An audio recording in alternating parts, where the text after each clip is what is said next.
हर हर महादेव। देवों के देव महादेव के चरण में प्रणाम करता हूँ। दुर्गा माँ के चरण में प्रणाम करता हूँ। सरस्वती माँ के चरण में प्रणाम करता हूँ। गणेश भगवान के चरण में प्रणाम करता हूँ। गुरु भाई गुरु बहनों के चरणों में प्रणाम करता हूँ। गुरु भाई गुरु बहन, आज एक कथा बहुत ही दर्द भरी कहने कर सुनाने जा रहा हूँ कि क्या माँ बाप के बुरे कर्मों का फल क्या बच्चों को भी भुगतना पड़ता है।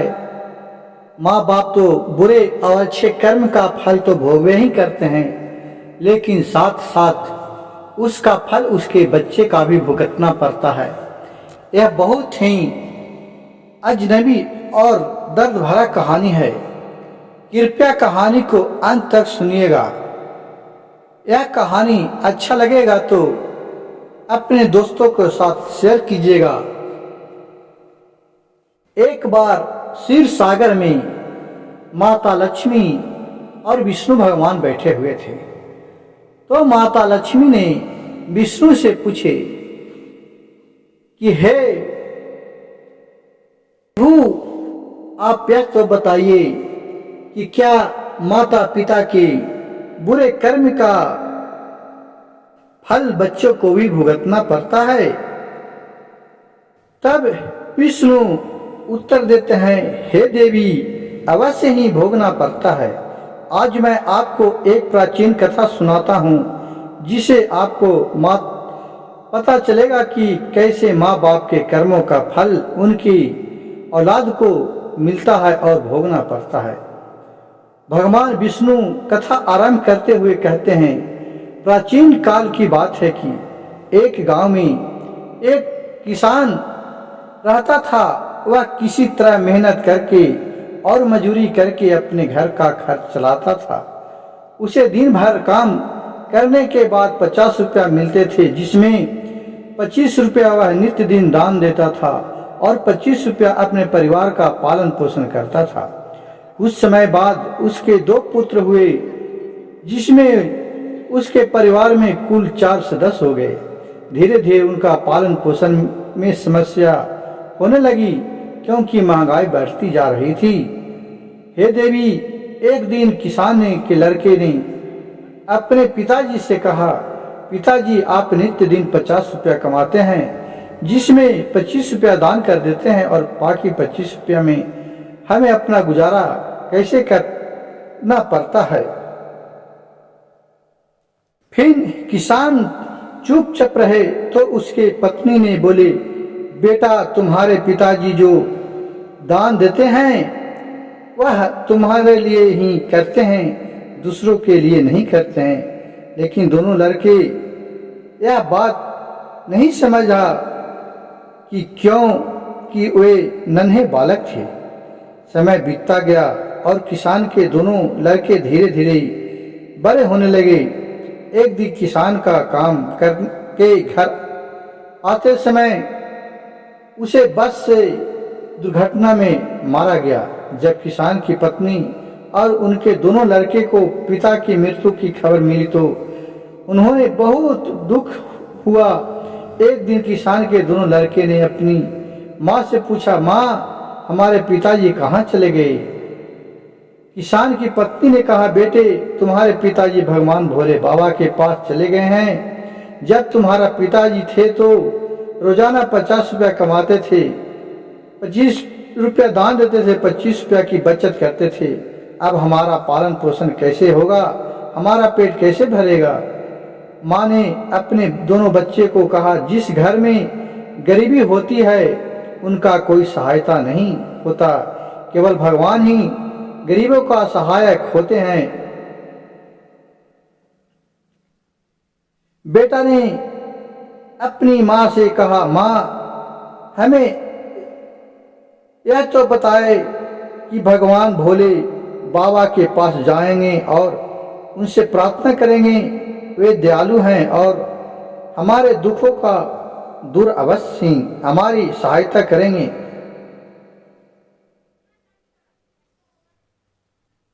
गुरु भाई गुरु बहन,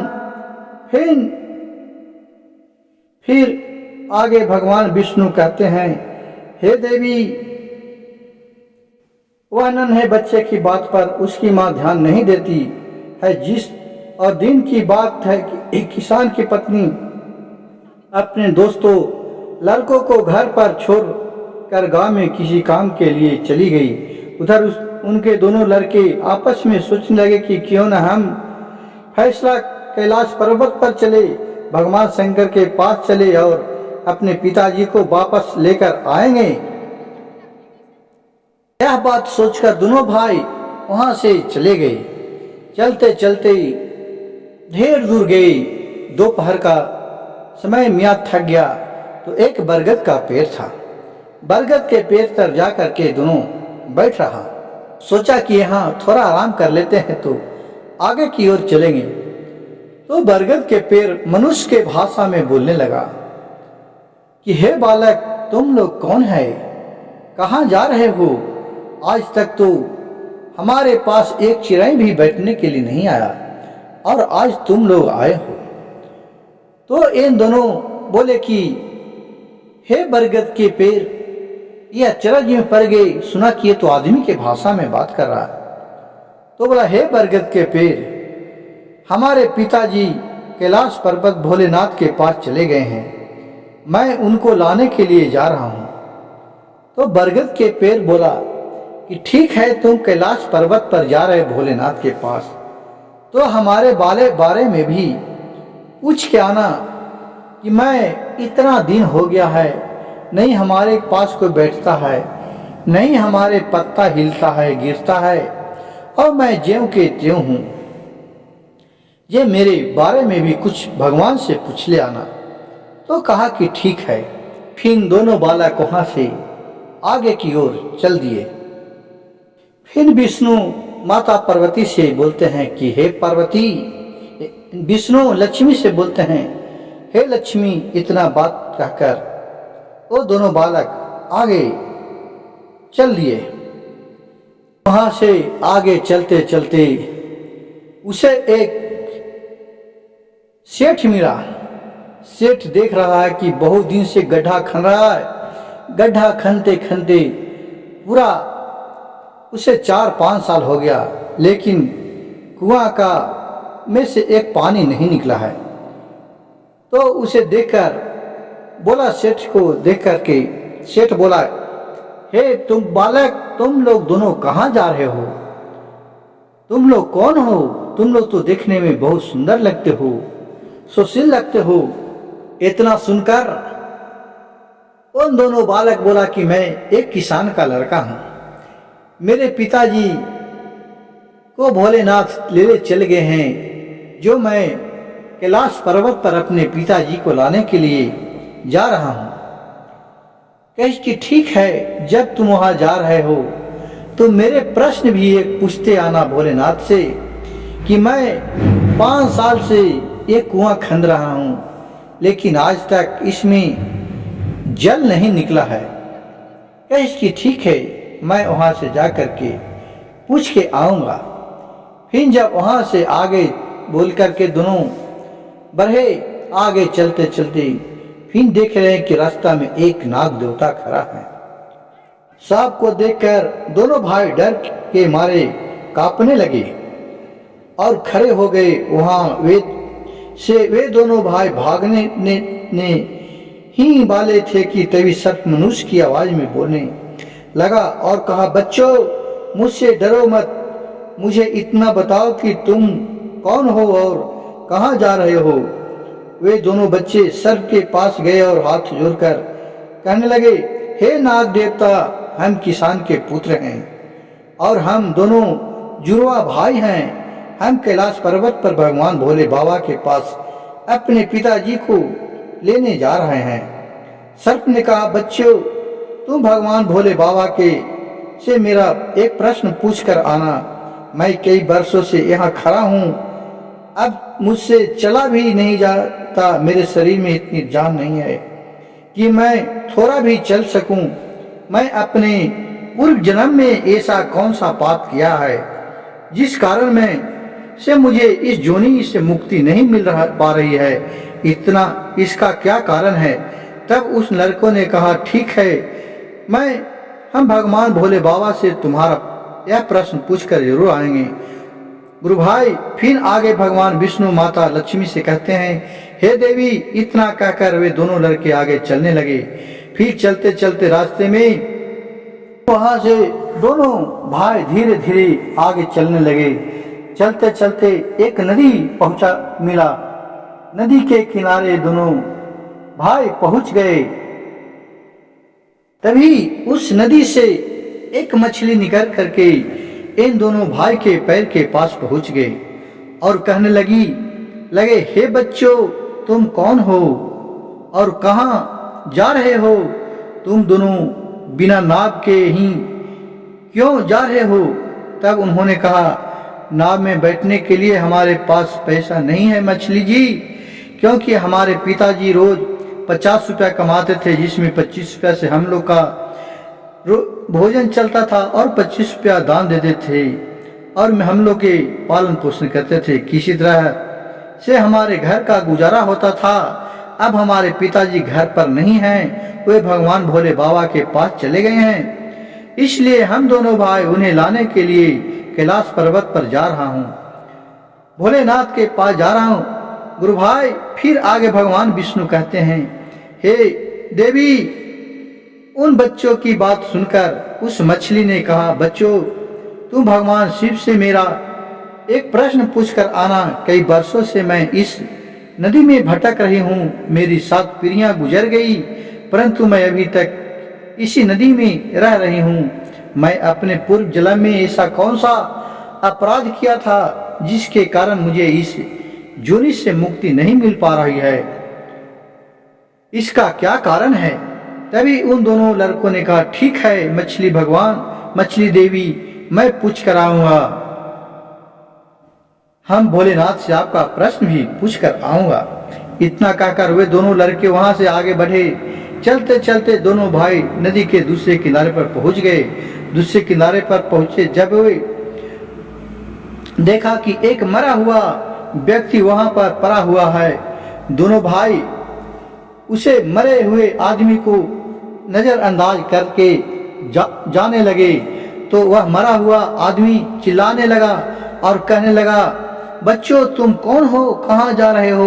उन लड़कों ने उनकी आवाज सुनकर कहा, हम किसान के पुत्र हैं और हम दोनों जुड़वा भाई हैं। हम कैलाश पर्वत पर अपने पिताजी को लाने के लिए जा रहे हैं। उस मृतक आदमी ने कहा, तुम भगवान भोलेनाथ से मेरा एक प्रश्न पूछकर आना। मेरा शरीर कई वर्षों से इस नदी के किनारे पड़ा ही है। कभी पानी की लहर आती है तो मेरा शरीर नदी के अंदर चला जाता है, लेकिन वापस नदी के बाहर निकलकर किनारे पर फिर से आ जाता हूँ। ना तो मेरा शरीर गलता है और न ही सड़ता है। इतने साल से जैसा का तैसा ही है। मैंने अपने पूर्व जन्म में ऐसा कौन सा पाप किया था जिसके कारण मुझे इस शरीर से मुक्ति नहीं मिल पा रही है? इसका क्या कारण है? उन लड़कों ने कहा, ठीक है, हम भगवान भोलेनाथ से तुम्हारा यह प्रश्न पूछकर जरूर आएंगे। मित्रों, फिर आगे भगवान विष्णु माता लक्ष्मी से कहते हैं, हे देवी। इतना कहकर वे दोनों बालक चलने लगे। वहां से चलते चलते दोनों भाई कैलाश पर्वत पर भगवान शिव के पास पहुंच गए और हाथ जोड़कर भगवान भोलेनाथ को प्रणाम किए। यह कहने लगे, हे भोले बाबा, हमारे पिताजी कहाँ हैं? जब हमारे पिताजी घर पर थे तो वे रोजाना 50 रुपया कमाते थे, जिसमें से 25 रुपया दान दे करते थे और 25 रुपया से हमारा पालन पोषण करते थे। लेकिन अब वह घर पर नहीं है, तो हम दोनों भाई और हमारी माँ भूखे मर रहे हैं। आप उन्हें जल्दी से जल्दी हमारे साथ हमारे घर पर भेज दीजिए। गुरु भाई फिर आगे भगवान विष्णु माता लक्ष्मी से कहते हैं, हे देवी। भगवान भोलेनाथ ने उन दोनों बालक की बात सुनकर कहा, ठीक है, मैं तुम्हारे पिताजी को घर पर भेज दूंगा। पहले तुम दोनों भाई वहां पर बैठो। भगवान भोलेनाथ ने उन दोनों बालकों को अपने पास बैठाया और भोजन कराया। भोजन कराने के बाद पूछा, तुम दोनों भाइयों को और क्या चाहिए? गुरु भाई फिर दोनों उन दोनों लड़कों ने रास्ते में जो जो उनके से मिला था उनके प्रश्न भगवान भोलेनाथ से पूछे। भोलेनाथ ने उन सही के प्रश्नों का उत्तर दिया और वहां से वो दोनों पुत्रों बालक वापस भोलेनाथ को प्रणाम करके वापस चले आने लगे। रास्ते में आते आते आने का प्रयास किए, फिर भोलेनाथ से बोले, प्रभु अब मेरे पिताजी को हमारे साथ भेज दीजिए। तो भोलेनाथ बोले, ठीक है तुम जाओ, तुम्हारे पिताजी तुम्हारे घर पहुंच जाएंगे। तो फिर वहां से दोनों लड़के चलने लगे। दोनों भाई भोलेनाथ को प्रणाम किए और करके वहां से वापस अपने घर के लिए चलने लगे। चलते रास्ते में सबसे पहले उन्हें वही मरा हुआ आदमी मिला जो नदी के किनारे पड़ा हुआ था। उन दोनों लड़के को देखकर वह मरा हुआ आदमी कहने लगा, बच्चों तुमने हम भगवान भोले बाबा से हमारा प्रश्न पूछा था? तब उन्होंने कहा, हाँ हमने भगवान भोलेनाथ से तुम्हारा प्रश्न पूछा था। भगवान भोलेनाथ ने कहा कि तुम पहले बहुत बड़े विद्वान थे परंतु किसी को भी अपना ज्ञान नहीं बांटता था। अब मर गए तो वही ज्ञान तुम्हारे अंदर ही अंदर खोल रही है। जब तुम अपना ज्ञान किसी को भी नहीं बांटेगो, जब तक तुम है आत्मा को शांति नहीं मिलेगा। फिर गुरु भाई आगे भगवान विष्णु माता लक्ष्मी से कहते हैं, हे देवी। फिर उस मृतक आदमी ने कहा कि बच्चों अब ऐसी हालत में मेरे पास ज्ञान लेने के लिए कौन आएगा, तुम ही मेरा ज्ञान ले लो। फिर उस मृतक आदमी ने जितना भी ज्ञान उसके पास था वह सारा ज्ञान उस दोनों बालक को दे दिया और ज्ञान देने के बाद तुरंत ही उसकी आत्मा को मोक्ष की प्राप्ति हो गई। फिर दोनों भाई वहां से आगे चल पड़े। चलते चलते उन्हें वही मछली मिली। मछली ने कहा, बच्चों क्या तुमने भगवान भोले बाबा से मेरा प्रश्न पूछा था? उन दोनों बालक ने कहा, हाँ भगवान भोलेनाथ से मैंने प्रश्न पूछा था।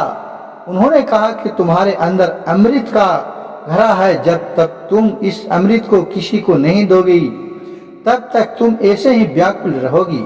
फिर मछली ने कहा, बच्चों अब कौन मिलेगा मुझे, तुम ही मेरा अमृत ले लो। फिर मछली ने अपना अमृत उन दोनों बच्चे को दे दिया और अमृत देते ही उस मछली की आत्मा को मोक्ष की प्राप्ति हो गई। इसी तरह वो फिर राजा के पास चले गए।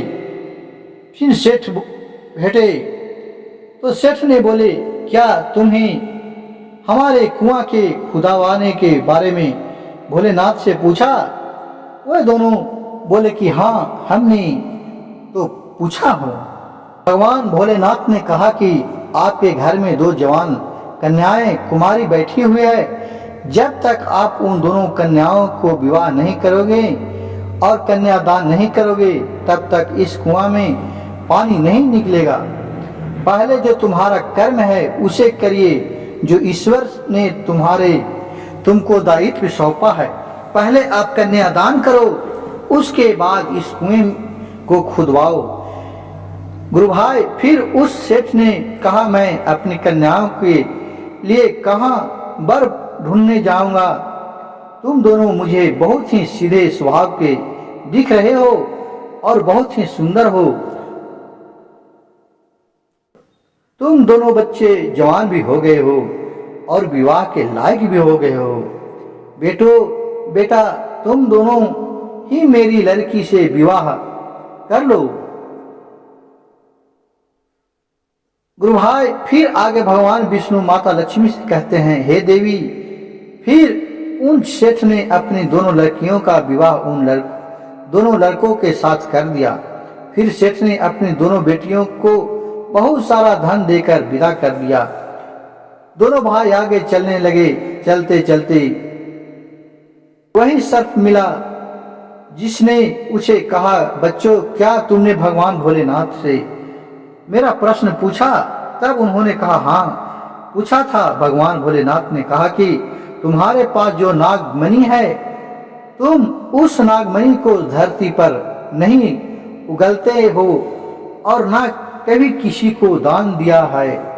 जब तक तुम इस मणि का दान नहीं करोगे तब तक तुम्हारा शरीर ऐसे ही बना रहेगा। फिर उस सांप ने कहा, बच्चों, मैं यह नागमणि अब किसको दूं? इस नागमणि को तुम ही ले लो। फिर उस सांप ने अपनी नागमणि उन बच्चे को दे दी। गुरु भाई नागमणि को देते ही सर्प की आत्मिक मोक्ष प्राप्ति हो गई। इस तरह से वे दोनों भाई आगे चले। आगे चलते चलते वही बरगद के विशाल पेड़ के से मिला जिसके नीचे छाया में वे विश्राम करने के लिए बैठे थे। उसने पूछा, बच्चों, क्या तुम्हारा भगवान भोले बाबा से मेरा प्रश्न पूछा था? उन्होंने कहा, हाँ पूछा था। भगवान भोलेनाथ ने कहा कि पूर्व जन्म में तुम्हारे गुरुकुल के बच्चे को शिक्षा देना था। तुम्हारा पद एक गुरु का था, परंतु तुम अब उसके बदले में छोटे छोटे बच्चे से अपना काम करवाते थे, हाथ पैर दबाते थे और अच्छी तरह से शिक्षा नहीं देते थे। तुम पूर्व जन्म में बहुत बड़े विद्वान थे, परंतु तुमने उन बच्चों को शिक्षा नहीं दी। उन बच्चों को श्राप के कारण तुम हिलडुल नहीं रहते हो। तुम्हारे अंदर जो ज्ञान भरा हुआ है उसे किसी को दे दो। इसके बाद फिर तुम्हारे मोक्ष को प्राप्ति होगी। गुरु भाई फिर आगे भगवान विष्णु माता लक्ष्मी से कहते हैं, हे देवी, उन दोनों लड़के की बात सुनकर उस बरगद का पेड़ कहा कि मैं यह ज्ञान किसे दूं? तुम ही ले लो। फिर उस बरगद के पेड़ ने दोनों भाइयों को अपना जितना भी ज्ञान था सब दे दिया। जैसे ही उस बरगद का पेड़ ने उन दोनों बच्चे को अपना ज्ञान दिया, उनकी भी आत्मा को शांति मिल गई और वह उस पेड़ के जोनी से मुक्त हो गया। गुरु बहन फिर दोनों भाइयों अपनी पत्नियों के साथ चलते चलते अपने घर पहुंच गए। जब दोनों भाई अपने घर पहुंचे तो किसान की पत्नी उनकी को देखकर बड़ी खुश हुई और कहने लगे, बेटा, तुम दोनों कहाँ चले गए थे और यह दोनों लड़कियां तुम्हारे साथ कौन है? फिर दोनों भाई ने कहा जो भी उनके साथ घटनाएं घटी वह अपने माता से सारी बात बता दी। गुरु बहन फिर आगे विष्णु भगवान माता लक्ष्मी से कहते हैं, हे देवी, अब उन दोनों बच्चे को ज्ञान हो चुका था कि हमारे पिताजी वापस नहीं आएंगे, आ सकते हैं। अब उनकी मुक्ति हो चुकी है। उनके पिताजी ने जो दान धर्म किया था उसका फल उन दोनों भाइयों को भगवान भोले बाबा ने दे दिया। मित्रों, गुरु बहन, इस प्रकार भगवान विष्णु ने माता लक्ष्मी से को बताया कि अच्छे और बुरे कर्मों का फल उनकी औलाद को किस तरह भोगना पड़ता है और पूर्व जन्म का फल कर्म व्यक्ति को कैसे मिलता है और उनके पिता द्वारा किए गए पाप और पुण्य धर्म भी उनके बच्चे को कैसे मिलते हैं। गुरु बहन, उम्मीद करता हूं कि आपको मेरा कथा कहानी सुनने में बहुत आनंद आए होंगे। अगर आप लोग को यह कथा पसंद आए है तो वीडियो को लाइक जरूर कीजिएगा। कमेंट में जय भोलेनाथ हर हर महादेव लिखना नहीं भूलिएगा। मेरे चैनल को सब्सक्राइब कीजिएगा ताकि ऐसे भोलेनाथ की कहानी आप लोग के सबसे पहले सुनने के मिले।